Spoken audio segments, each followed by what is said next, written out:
Pemerintah Kota Makassar menempatkan sejumlah inspektur COVID cantik yang melakukan patroli di sejumlah tempat keramaian.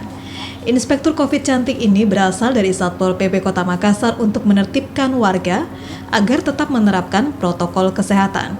Dilengkapi peralatan kesehatan seperti kaos tangan, masker, face shield, dan hand sanitizer, Inspektur COVID cantik ini berkeliling taman untuk mengawasi warga yang tidak menerapkan protokol kesehatan saat berada di luar rumah. Warga yang membandel akan diberi teguran dan pengarahan hingga diberikan masker. Warga juga diminta menjadi pelopor penerapan protokol kesehatan. Kalau keluar rumah itu wajib pakai masker, membawa hand sanitizer, sama harus social distancing. Oke. Ini kan ada petugas begini nih yang jaga-jaga di taman. Menurut tak bagaimana kalau ada petugas begitu? Menurutku bagus karena dia juga menjaga adanya pandemi, bertambahnya pandemi. Jadi bagus kalau setiap lingkungan ramai seperti ini ada petugas yang menjaga supaya tidak ada yang melanggar. Sebagai inspektur COVID, saya itu menerapkan yang pertama itu menggunakan masker.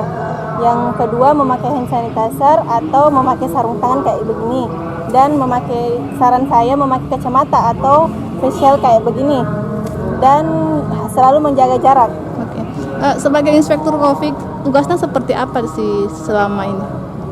Ya, saya sebagai inspektur COVID, tugas saya menyuruh orang yang tidak menggunakan masker untuk memakai masker dan selalu menjaga jarak, dan setiap toko ataupun warkop selalu menyediakan cuci tangan. Oke. Pendekatan persuasif dan humanis seperti ini dilakukan agar warga mudah diberi pemahaman bahaya virus corona, khususnya sosialisasi penerapan protokol kesehatan selama masa pandemi. Nila Rustam, Kompas TV, Makassar.